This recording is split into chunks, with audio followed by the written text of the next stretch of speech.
पिछले चुनाव से अधिक सीटें आएंगी। केशव मौर्य ने कहा, चुनाव पर कोई असर नहीं पड़ने वाला। पीएम के बयान के गलत मायने ना निकाले जाएं। कल प्रधानमंत्री नरेंद्र मोदी ने जिस तरह से विपक्ष पे निशाना साधा और उन्होंने सपा बसपा और रालोद के गठबंधन को शराब बताया, इस पर विपक्ष ने भी तीखी आलोचना की है। हमारे साथ बातचीत के लिए केशव प्रसाद मौर्य डिप्टी सीएम खुद मौजूद हैं। सर, विपक्ष ने जो है वो ये कहा है कि प्रधानमंत्री को या भाजपा के लोगों को ये नहीं मालूम कि शराब और शराब में अंतर क्या है, वो किस गठबंधन को कहाँ से जोड़ रहे हैं, उनको यही जानकारी नहीं है। देखिए, विपक्ष हताश निराश है। उत्तर प्रदेश में सपा बसपा का और राष्ट्रीय लोकदल का भी लोक चरित्र देख चुके हैं। यह गठबंधन स्वार्थ का गठबंधन है, या ना तो प्रदेश के विकास की दृष्टि से ना देश के विकास की दृष्टि से गठबंधन हुआ है, और न इनके पास कोई एजेंडा है। यह गठबंधन पूरी तरह से यह देश एक मजबूत सरकार की ओर ना बढ़ सके, एक मजबूर सरकार की ओर बढ़े, इसके लिए गठबंधन है। और इस गठबंधन के साथ जाने का मतलब है कि नुकसान उठाना, और उसी के क्रम में माननीय प्रधानमंत्री जी ने जो कहा है उसको जनता समझती है।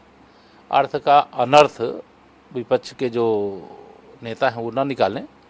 इस गठबंधन की मंशा को प्रदेश की जनता भी जानती है, देश की जनता भी जानती है, और इस गठबंधन को जनता के दिलों में कोई स्थान नहीं।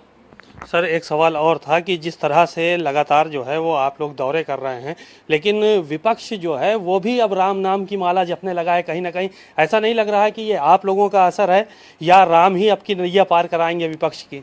यूपी में 2014 से बड़ी विजय भारतीय जनता पार्टी को मिल रही है। अमेठी और रायबरेली में भी इस बार कमल खिल रहा है। 2014 में जितनी बड़ी विजय हमें मिली थी, 2019 में उससे बड़ी विजय मिलेगी। सर, एक आखिरी सवाल ये था कि कुछ नए चेहरों को भारतीय जनता पार्टी ने टिकट दी जो कि दूसरी पार्टियों को कराए हैं, और कुछ चेहरे ऐसे थे कि जिनको नहीं दिया तो दूसरे दलों में चले गए हैं। तो क्या इसका कोई असर भारतीय जनता पार्टी इस चुनाव में पड़ेगा?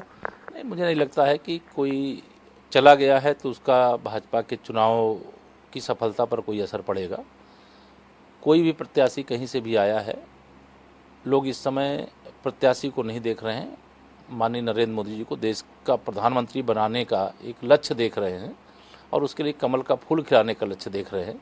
इसी लक्ष्य से भाजपा का एक एक कार्यकर्ता काम कर रहा है।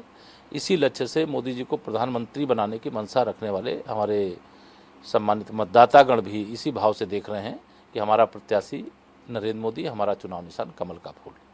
बातचीत के लिए बहुत बहुत शुक्रिया। ये थे डिप्टी सीएम केशव प्रसाद मौर्य। इनका कहना है कि इस बार जो है वो हर प्रत्याशी के चेहरे में नरेंद्र मोदी जी नज़र आ रहे हैं, और उत्तर प्रदेश की जनता इस बात को बखूबी जान रही है कि जहां जहां से भी भारतीय जनता पार्टी चुनाव लड़ रही है, वहां से प्रधानमंत्री नरेंद्र मोदी खुद चुनाव लड़ रहे हैं। कैमरामैन आशीष के साथ सीमा, नकवी, भारत समाचार, लखनऊ। अब आगे